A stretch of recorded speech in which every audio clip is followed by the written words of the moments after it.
Bonjour, bienvenue chez MVP Foot. Voici le résumé de l'actualité du football ivoirien. On espère que ça va te plaire. Donc, laisse un pouce bleu et aussi essaie de t'abonner pour ne rien rater de l'actualité de nos chers footballeurs éléphants.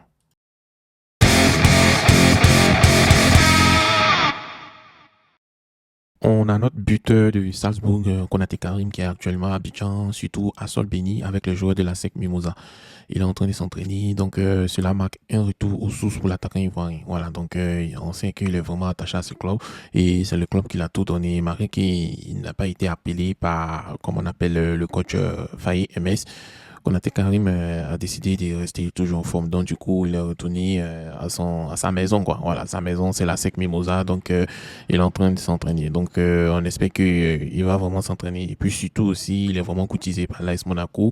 On espère que son transfert à l'AS Monaco va se concrétiser. Et ça, là, va être une très, très bonne chose pour moi. Pour moi, c'est tout MVP foot, pour lui aussi, et puis pour les Ivoiriens. Voilà, bon, c'est mon rêve actuellement, c'est de voir Konaté Karim à l'AS Monaco.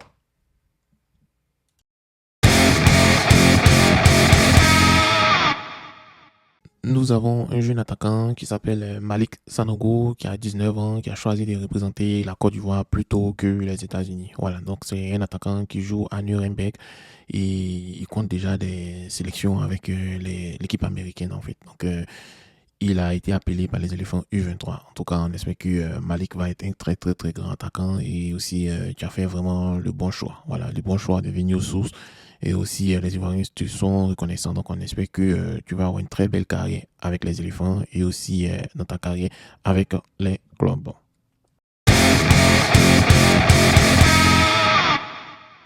Et oui, et oui, et oui, et oui. Nos éléphantos se sont inclinés en finale du tournoi Wafu B au Ghana. Voilà, donc c'était vraiment chaud. Et ils se sont inclinés 3 buts à 1 hier mardi en finale avec les jeunes talents du Burkina Faso. Voilà, mais on s'en fout.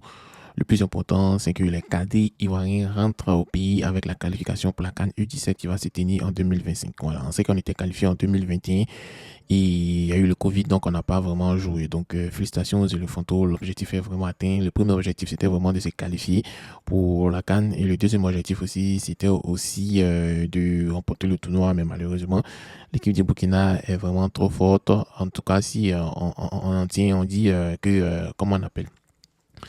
Si Ghana qui nous a gagné 5-1, Burkina a gagné Ghana, dans ce cas, Burkina peut nous gagner 5-1, ça c'est les calculs. Mais comme le football avec la motivation, on avait 1-1, on avait 2-1, mais comme ils étaient découragés vers la fin, ils ont marqué 3-1. Donc en tout cas, ça va. En tout cas, ça va, ça va. Notre objectif principal est atteint, donc félicitations à nos chers éléphantaux. On a Christian Kwame qui va jouer la finale de la conférence Europa League aujourd'hui 20h GMT et on espère que Christian Kwame va remporter ce tournoi, mais ça va être un peu difficile. Pourquoi? Parce que la finale là se joue à Athènes en Grèce et le club dans lequel ils vont affronter c'est l'Olympiakos de Pirée. Donc c'est un club d'Athènes. Donc c'est comme s'ils sont en terrain ennemi et le club l'Olympiakos est vraiment fort et on espère que le club de, comment il s'appelle, Christian Kwame, va vraiment redoubler d'efforts pour qu'il puisse corriger cela.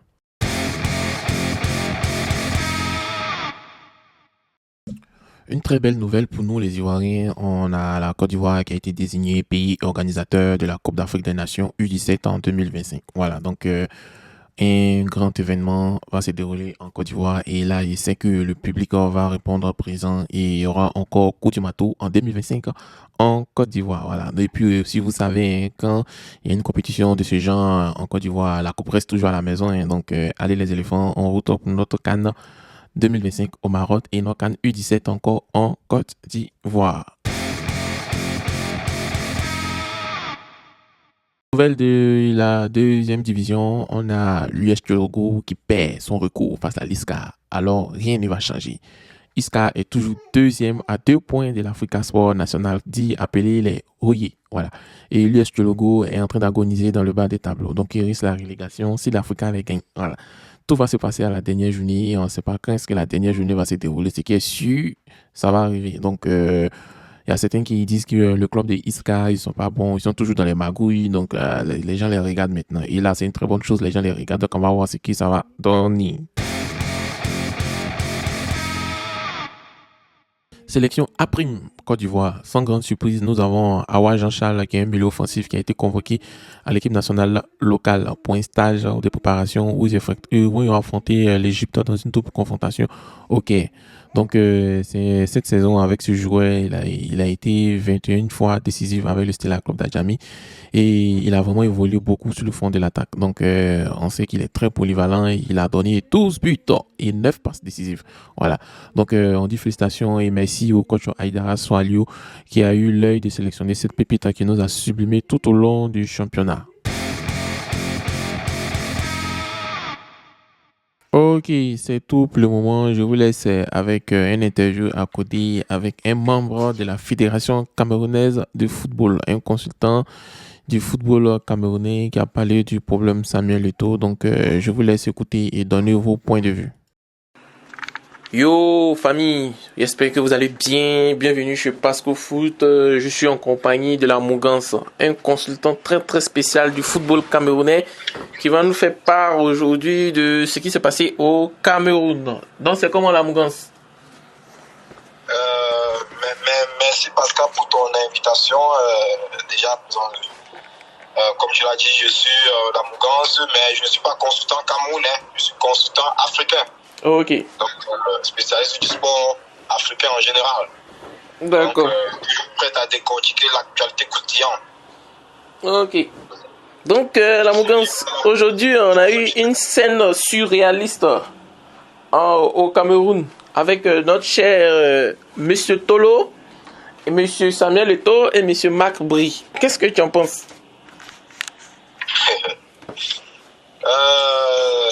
Est-ce que ça étonne?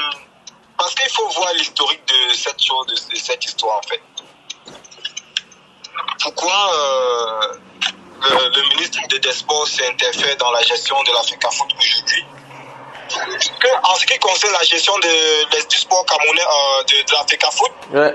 Le ministère des Sports et l'Africa Foot avaient signé une convention en 2014. Ok. Gestion de l'équipe nationale. Le ministère attribuant la gestion de l'équipe nationale au ministère des Sports. Ok. Donc, ce qui légitimise la nomination du coach, Marc Brice. Ok. Vous allez constater que pourquoi cette nomination à ce moment-là? Ok. C'est parce que depuis que Samuel Eto'o a pris l'équipe nationale, malheureusement, et il s'ensuit une dégringolade du football camerounais en général. Ok. Il y a une guerre de clans, il y a une guerre d'égo, il divise l'opinion publique. Ah bon? Et ce qui est dommage, c'est qu'on compare trop Eto'o le footballeur à Eto'o le public. Eto'o, c'est un grand footballeur incontestable, le meilleur footballeur africain, personne ne nie cela. Oui. Mais ça ne fait pas forcément de lui un bon dirigeant. Certes, sur le championnat, on a vu c'est une nette amélioration de l'affluence du niveau. Ouais. Concernant la gestion des équipes nationales globales, je dis c'est un zéro. Ah. C'est un zéro, Pascal. Parce qu'il y a une guerre de clans.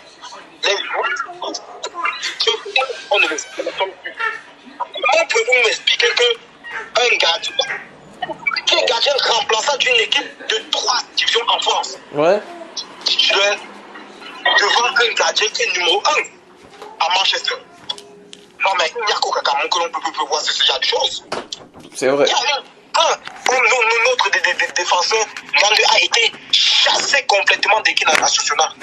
Chassé. C'est face à cette situation de gabégie que le gouvernement prend sa responsabilité. Ouais. Même si c'était en Côte d'Ivoire ou en France, ça devait être pareil. Mais sauf que, comme nous sommes au Cameroun, ouais, et qu'on sait très bien que le Cameroun n'est pas gouverné, ce sont les clans qui gouvernent ce pays. C'est pour ça qu'on a assez théâtre. Parce que normalement, dans un pays normal, Pascal, ouais, normal, avec les institutions qui fonctionnent, le président appelle les deux protagonistes. Ouais, c'est vrai. Que... Allô? Oui, allô? Oui.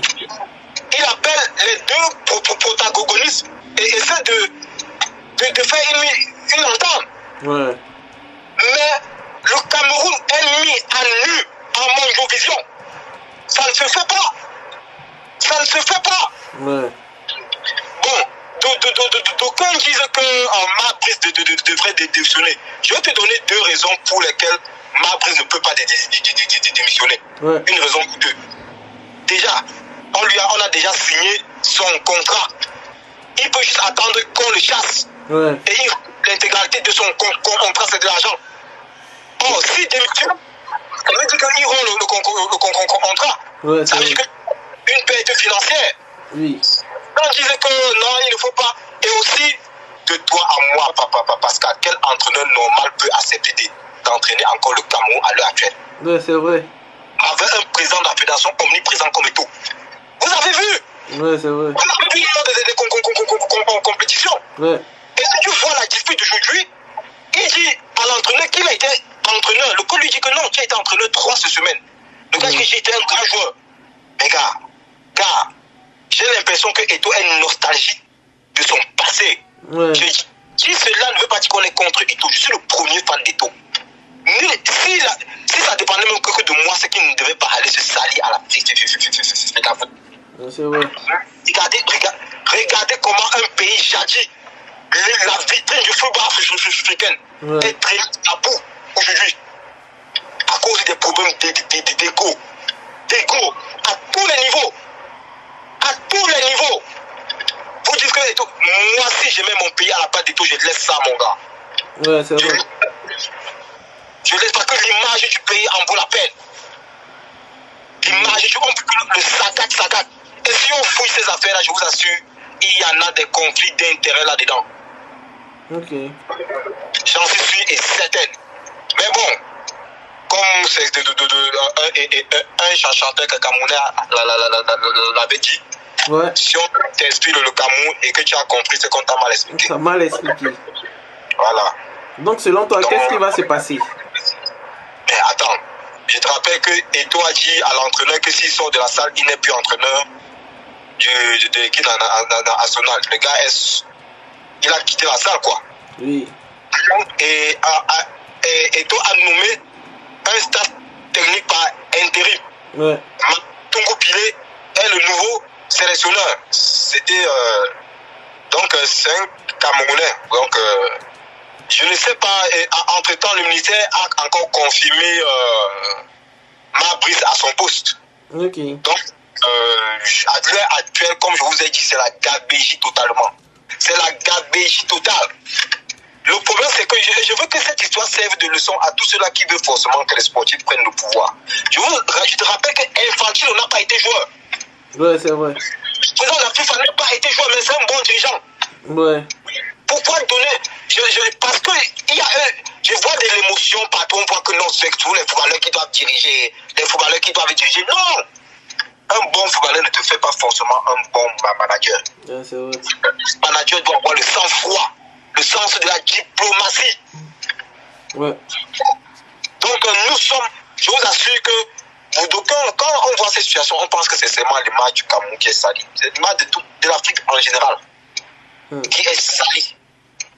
Mais ça vaut, ça montre à quel point le pays ne fonctionne pas, Pascal. On aura beau dire, mais ça glisse même sur le plan politique. Ouais. Tu penses qu'en Côte d'Ivoire, Alassane Ouattara peut accepter ce genre de choses? Non. Non. Je te rappelle que même Idriss Diallo qui est en Côte d'Ivoire aujourd'hui ne fait pas l'unanimité. Il fait pas l'unanimité, mais il peut pas se permettre ce genre de trucs aussi. Oui, il ne peut pas. Ça prouve que le pays n'est pas dirigé par Pascal. Quand on parle de foi, on essaie d'oublier ce pays-là, mais ça fait mal. Ouais.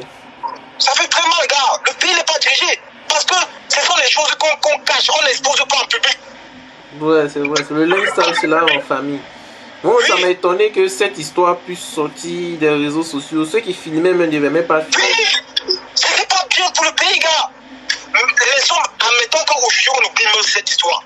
Quel entraîneur normal peut encore venir et entraîner au Cameroun, même s'il ne peut pas? C'est pas possible, Joe. Ouais, c'est vrai. C'est pas possible. La seule avantage de cette histoire, comme on peut dire, c'est que à partir d'aujourd'hui, ce serait des entraîneurs camerounais qui peuvent entraîner le Cameroun. Parce qu'un entraîneur sérieux, qu'est-ce qui vient d'un autre pays africain ou de l'Occident, jamais, Joe. Jamais. C'est un désastre. Hein? Ouais, on peut tomber encore aussi bas. Aussi bas. Le pays est posé. À cause de quoi? Du football. Du football, je ne suis, comme j'ai tout dit, les victoires sportives sont la fin d'un cycle de développement longuement amorcé. Je pense que le Cameroun n'est pas prêt pour des victoires sportives prochaines. C'est mon humble avis, gars. Ouais, il risque même d'être suspendu par la FIFA. C'est ce qu'il faut, gars. C'est ce qu'il faut. C'est ce qu'il faut, gars. Et je dis aussi l'autre avantage de cette histoire-là. Tu sais que moi, je ne peux pas pratiquer à cacher. Toi-même, tu sais que je suis un farouche opposant. Ouais. Peut-être cette révolte d'Eto peut montrer quelques failles du pouvoir en place. Ouais, c'est vrai aussi. Pour moi, ça c'est l'un des avantages que moi je vois. Mais sinon, c'est déplorable, car j'ai vu des pages ivoiriennes partager, les gens sous l'émotion, ça prend des faveurs, dit que non, Eto soutient Eto. Je ne dis pas que l'on doit détester Eto, mais je dis que si vous comprenez vraiment le fin fond de l'histoire de ce qui se passe au Cameroun, Eto n'est même pas des défauts. Le bilan est là. Depuis qu'ils sont à la tête de l'Africa Foot, nos équipes ne fonctionnent plus. Je me rappelle que Eboué avait dit quelque chose de pertinent à LCI. Ouais. Le Cameroun a joué la CAN n'avait pas de fond de jeu. Mais le Cameroun qui jouait avant avait un fond de jeu rapide. Les équipes avaient peur du Cameroun. Tu penses quelle équipe sérieuse peut avoir peur du Cameroun aujourd'hui là? Personne. Personne. Même pas le Mali. Personne. Non, les Maliens ne vont pas prendre des balles perdues dans nos palabres. Hein. Mais j'ai dit, personne ne peut avoir peur de cette équipe-là. Parce que même, mentalement, tu penses que même ces joueurs auront la haine de venir défendre ce pays-là. Avec toute cette atmosphère. Et le Cameroun est à la recherche des binationaux. Je ne sais pas si toi-même tu suis, c'est la même chose que comme en Côte d'Ivoire là. Ouais. Ils veulent signer les binationaux, mais c'est les binationaux sont prêts pour pouvoir venir dans ce contexte. Personne, gars. Personne. Et je suis sûr de moi, si tu interroges la plupart des binationaux, il y a des binationaux qui refusent beaucoup en Allemagne là. Et même, je suis sûr de moi-même, Evan Dika, avant d'aller même en Côte d'Ivoire, il a pesé le pour et le contre. Ouais. On ne peut pas venir défendre l'équipe nationale de ce pays-là avec cette atmosphère-là. Ouais. C'est irrationnel, gars. C'est irrationnel. Je parle en tant que Camerounais aujourd'hui. Mais ça fait honte. Et je vois souvent les Camerounais sur les réseaux sociaux dire que nous sommes le continent. Le continent de quoi? Ça, c'est une poubelle. Ouais. Continent de quoi? C'est juste ça. Mais on va défendre quoi? Bon, selon toi, quelle est la solution selon cette histoire? Pour moi, gars, je t'ai déjà dit, il faut qu'on repart à zéro. C'est-à-dire? On peut même pas passer même une décennie sans victoire, sans participation à la CAN, ce n'est pas grave. On se reconstruit. Ce pays c'est-à-dire il faut qu'on déconstruise tout ce qui est distraction là-bas au pays, il faut que ça s'arrête même. Et pour que les jeunes se concentrent sur la politique et impulser et donner il faut donner un autre paradigme à ce pays. Ok. C'est la preuve que rien ne marche dans ce pays, Pascal. Ouais, moi j'ai une solution. Il faut changer même le nom du Cameroun. Tout changer. Ça c'est terrible. C'est en tout cas moi heureusement que j'ai appris mon passeport ivoirien. Okay. Le beau-frère. Non. En tout cas, après 15 minutes du football camerounais, donc chers auditeurs, qu'est-ce que vous en pensez de cette situation au Cameroun? Merci à notre cher intervenant la Mougance d'avoir donné son point de vue. On espère qu'ils vont aller sur la voie du dialogue en fait pour pouvoir résoudre ce conflit. Parce que là c'est en train de ternir l'image de notre belle famille. Et si la belle famille ne se porte pas bien, le beau-frère, il va être mal à l'aise aussi. Donc le beau fait que la Côte d'Ivoire est un peu mal à l'aise. Donc courage au peuple camerounais et on espère que cela va se résoudre. Merci.